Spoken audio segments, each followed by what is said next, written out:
Ladies and gentlemen, good afternoon. The subcommittee will come to order. We are pleased to be joined today by our fellow committee member and distinguished colleague, Congressman Kildee. He'll be speaking in just a moment, but I did want to welcome the audience to the hearing, the witnesses to the hearing.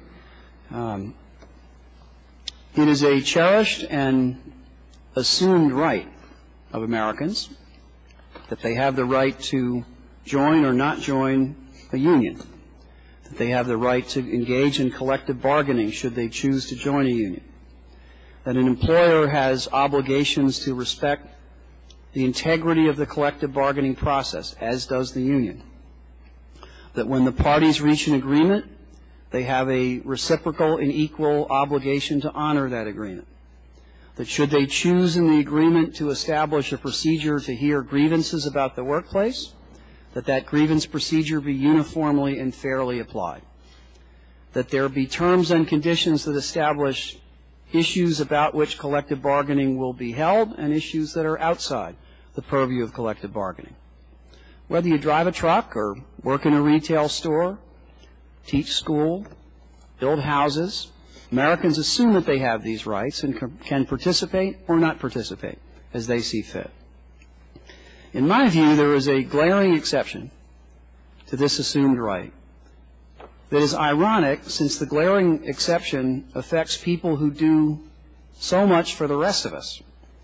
I've always thought that there are two categories of Americans that deserve special recognition.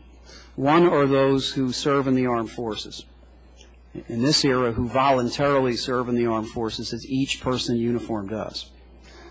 And these are people who take a special and exceptional risk so the rest of us can enjoy the liberties and freedoms that we enjoy so much. And a second category of special Americans, I believe, are those who serve in the public safety professions. Those who respond to the call when we think we see a burglar in the backyard. Those who answer the call of the fire siren and respond whether it's the home of someone they know, respect, like, or dislike. Those who serve in the ambulance, who deal with the golden hour when someone's life is either saved or lost, depending upon the promptness and reliability of the people doing the work. I find it ironic that the glaring exception that exists to the assumed right to organize affects these individuals. The evidence would show that there are dozen states that do not provide a collective bargaining mechanism for people in the public safety professions. There are nearly 24 states for whom the mechanism, I believe, appears to be insufficient to protect the rights that most of us assume that we have. And I believe this is a glaring omission that should be remedied. The purpose of the hearing today is to debate the pros and cons of that proposition. This is a proposition that has been introduced by Congressman Kildee with his co-sponsor, Congressman Duncan, that has very broad bipartisan support. This is not an ideological position of any ideology.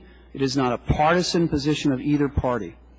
The legislation Mr. Kildee and Mr. Duncan have sponsored has enjoyed broad bipartisan support, and I think it's for a good reason, because that exception that I made reference to is one that many members feel should not exist. So today we're going to examine this question. We're going to hear from two panels of witnesses, one that will include Mr. Kildee, the principal author of the legislation, and the second that will include people who have expertise in the field of the legal consequences of this bill, and people who have expertise in the field of dealing with public safety emergencies every day of their lives and their careers. I think the panels will be informative and we'll learn much from them.